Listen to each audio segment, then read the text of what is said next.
pessoal não agir e não apoiar ações desse tipo de guerra, de muro, etc., que só trouxe desgraça para a humanidade. E também outro exemplo histórico é o Museu de Hiroshima. Esse é o único prédio que ficou em pé depois da bomba atômica de Hiroshima, que hoje em dia abriga o museu sobre as duas bombas lançadas no Japão, para que o fato pessoal não esqueça de lembrar dos horrores e evite acontecer uma coisa do mesmo tipo. Tá, finalmente, concluo aqui que, para serem efetivas essas ações de prevenção contra desastres naturais, deve ter uma abrangência técnica multidisciplinar, não é só de geotecnia, mas tem que ter várias outras disciplinas, né, principalmente meteorologia, hidrologia, e geologia, etc., acompanhada de ações políticas e sociais. Senão, a gente não consegue desenvolver essas obras todas necessárias. Tem que ter as obras políticas, sociais, para ter verba, ter comportamento do pessoal, ter cultura, para poder assimilar essas obras, as obras físicas. E, a meu ver, é necessário um sistema de coordenação a nível nacional, para manter padronizado, digamos, estimular ao cumprimento da lei, manter padronizados os estudos, padronizado os mapas de risco, as formas de atuar em todos os municípios, a forma de atuar pela defesa civil, o apoio de um município a outro, e essa coordenação, coordenando, inclusive, a distribuição de verbas disso. Hoje em dia existem 800 milhões de reais disponíveis no governo para cobrir prevenção de desastres naturais. Mas, infelizmente, só são liberados após o desastre. Então, a ideia é usar esse dinheiro de forma preventiva. E, mesmo assim, pelos entraves da burocracia, como a coisa é feita, esse dinheiro dificilmente chega às obras, ou muito pouco chegam às obras. Tá? Então, isso aqui, essa ideia da criação do sistema de coordenação a nível nacional é apoiada pelo Dr. Francis Bogossian, presidente do Clube de Engenharia, né, e por nós aqui da BMS. Bom, era isso que eu queria colocar, essa visão geral, e se quiser debater o assunto aí, eu acho que é uma boa oportunidade. Estamos aí para conversar com vocês, Ana Laura e o Guilherme vir aqui também. A gente está à disposição de vocês aí para, quiser colocar alguma posição, alguma coisa que eu esqueci, ou que não concorde, ou perguntar alguma coisa. O momento é esse. Essa reunião tem essa finalidade. Obrigado.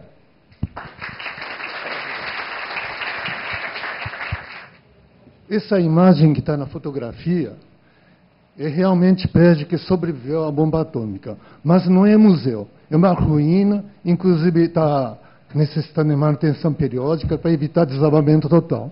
Tá? Museu é uma construção moderna próximo daí, mas é uma obra completamente separada.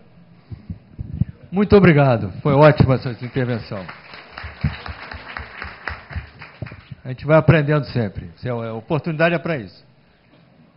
Então, eu tenho acompanhado de perto esse assunto relacionado a acidentes, né, prevenção, encostas. Ontem, inclusive, eu tive lá em Petrópolis, né, teve não sei se vocês ficaram sabendo, teve um seminário de gestão de risco em encostas, né? Ontem e hoje, né? Hoje ele continua acontecendo, deve ter terminado agora de tarde. Então, quer dizer, existe uma mobilização aí, vamos dizer, geral, né? Então, tinha gente lá do Ministério das Cidades, do Estado, né, do DRM, isso ontem que eu estava lá. Muita gente da Defesa Civil, na Prefeitura de Petrópolis, e hoje tinha pessoal de universidade, mais uma série de entidades aí que iam participar. Então, quer dizer, isso está na ordem do dia, né? O Clube de Engenharia está, vamos dizer, apoiando e divulgando e falando muito com relação à importância da prevenção, né? O Francis está sempre publicando aí artigos com relação a isso em jornal e trazendo gente aqui para debater o assunto.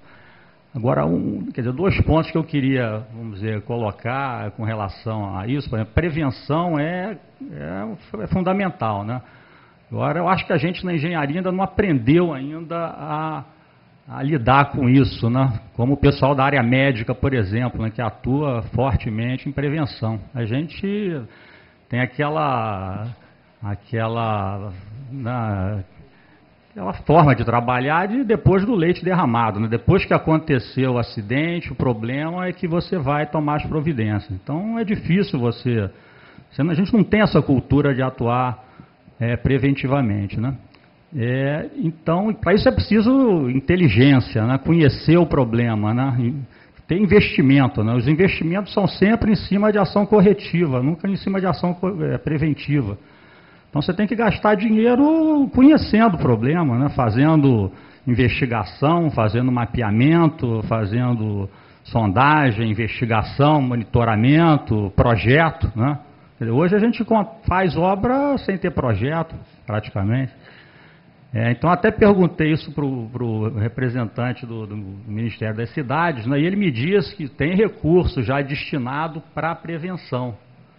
Então eles estão, vamos dizer, repassando recurso para os municípios, já para atuar em prevenção, fazendo projeto, né? Até perguntei se era projeto básico, executivo, eles falaram que era projeto básico. Então eles estão repassando dinheiro para os municípios para desenvolver os projetos básicos. Eu até já vi uma licitação dessa de projeto básico que saiu, mas com muito pouco recurso para estudo, entendeu?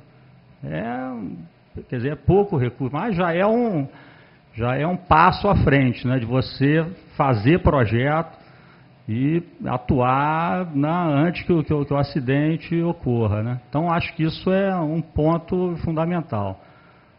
A prevenção e gastar dinheiro com prevenção, né? Outro é a questão da gestão, né, disso tudo, que existe a lei, né, do deputado, né, que foi o relator, deputado Glauber Braga, mas é preciso colocar a lei em prática, né? A lei atribui ações, né, missões a nível federal, estadual e municipal. Mas quem faz o que nessas instâncias não está definido. Então eu vi um organograma que foi apresentado, mas que é uma confusão total, né? Você tem 4 ministérios envolvidos no assunto, depois você tem um monte de entidades aí estaduais, depois municípios, quer dizer, e não tem um protocolo de entendimento entre todos esses atores, né? Então, quer dizer, tem gente dando cabeçada, né, fazendo a mesma coisa, porque ninguém sabe ainda quem faz o quê. Quer dizer, a lei é importante, mas ela tem que criar esse mecanismo aí de definir, né, a responsabilidade. Então, esses 2 pontos, acho que a gente tem que focar nisso daí para realmente, né, melhorar a situação, né, evitar que aconteça essas tragédias aí de novo. Só para complementar aqui, tem um estudo das Nações Unidas que diz que a cada dólar aplicado em prevenção corresponde a 7 dólares aplicado em remediação, né? Então, quer dizer, a economia é grande se você tomar medidas preventivas. A gente sabe que os escorregamentos acontecem em áreas de Mata Atlântica mesmo intocadas, mesmo em áreas que não sofreram ação antrópica, não sofreram desmatamento.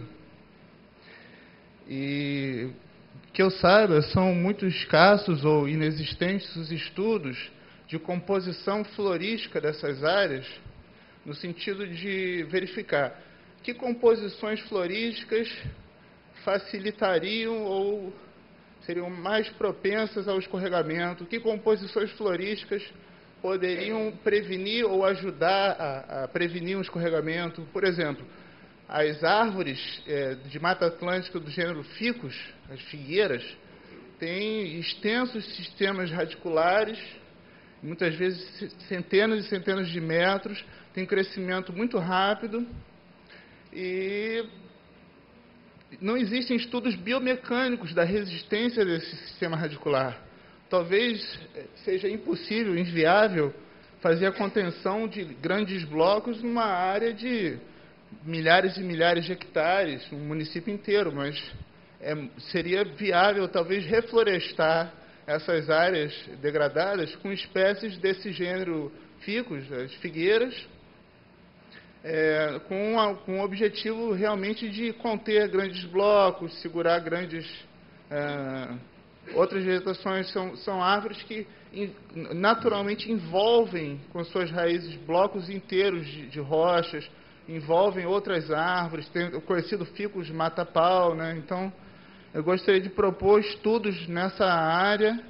No momento eu não posso me dedicar a isso, mas poderia ajudar a orientar ou participar como coautor, não sei.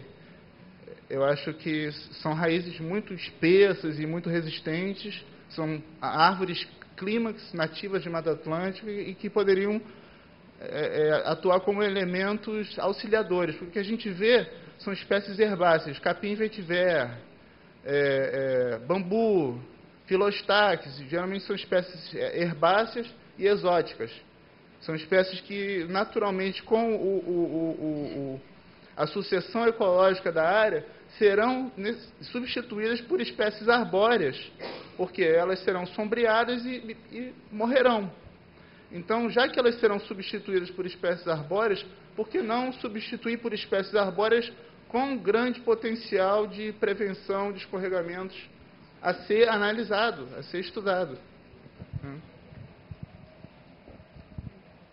Obrigado. Cumprimentação importante aí do biólogo. O assunto é multidisciplinar, né, Paulo? É multidisciplinar. Você colocou ali naquela última transparência ali que envolve aí várias especialidades. Não dá para trabalhar sozinho nessa área, não. Comentário rápido e assim quanto à questão dos museus, assim, que você estava propondo ali, eu acho assim um comentário que eu acho uma proposta meio perigosa, porque politicamente, certo? Pode ser usada assim, por exemplo, na região serrana, em muitos locais não se fez nada depois de quase 2 anos aí daqueles acidentes, né? Aí algum político pode chegar e dizer que está preservando aquela área para museu e tudo. Esse é um comentário que tem que ser muito colocado, porque existe, isso é uma realidade, nós sabemos disso. Ok? É só um comentário. Boa noite, eu prometo que eu vou ser breve.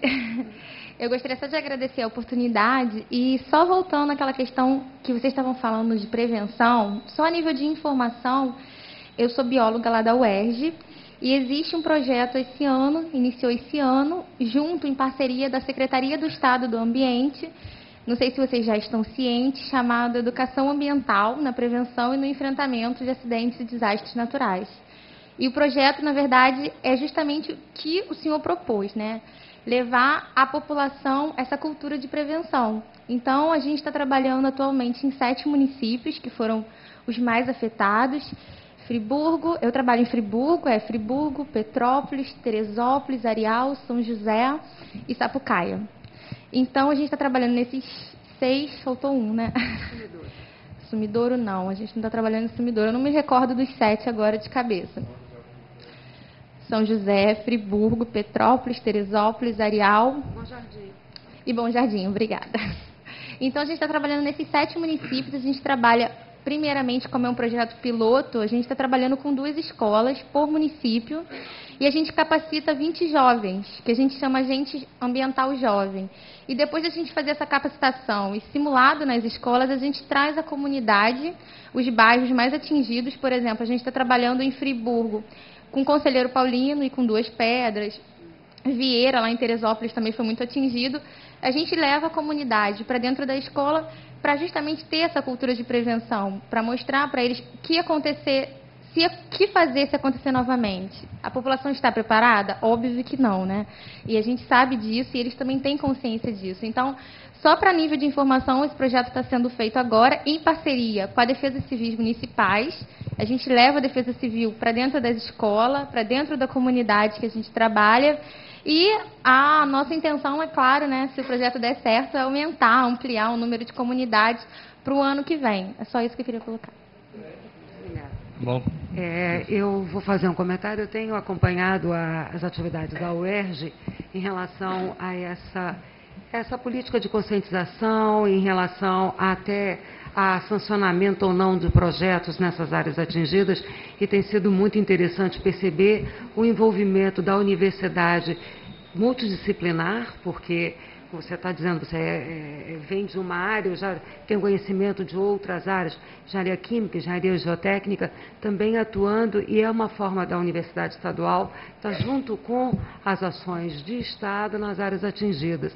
Então, é exemplar, e eu acho que até agora o que tem sido feito tem indicado que parece ser um sucesso, porque todas as intervenções estão tendo uma resposta muito grande por parte das populações que foram seriamente atingidas nessas cidades e as outras que ficaram traumatizadas porque sabem da semelhança de condições.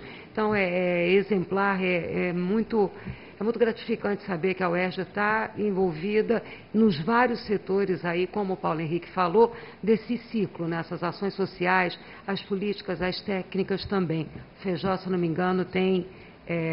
o professor Feijó lá na UERJ tem atuado bastante na parte técnica, então são vários grupos e isso é muito importante mesmo. Em relação à vegetação, acho que a gente já tem algumas coisas que têm sido estudadas, mas muitas vezes as pessoas colocam o problema na mudança da vegetação nativa e dizendo que tem que procurar novas espécies, pode ser, mas só lembrar que a vegetação é um grande agente de intemperismo. A vegetação, ela não só engloba o bloco, mas como ela vai junto na hora que ele tem que rolar, porque ela tira o atrito dele. Então, vamos com cuidado com as vegetações, as ervas, e, bom, enfim, não sou botânica, mas é que tem um lado mecânico da história que ainda precisa de mais esclarecimento. Então, não vamos colocar sempre a culpa no erro do reflorestamento ou no erro da espécie. Eu vou só lhe pedir desculpas, é que a gente está com a transmissão web. O senhor, se puder ser bastante breve, porque nós temos aí que finalizar devido à transmissão web do Clube de Engenharia, por favor. Me desculpe. Eu já estava querendo falar desde a colocação do outro colega, porque o reflorestamento não resolve em todos os casos, com certeza. Porque esses morros, tem morros que querem ficar pelado de qualquer jeito. Você vê, Pão de Açúcar é pelado, quase não tem vegetação, desde antes da chegada do Cabral. Se você viajar aqui no estado do Rio, o Parque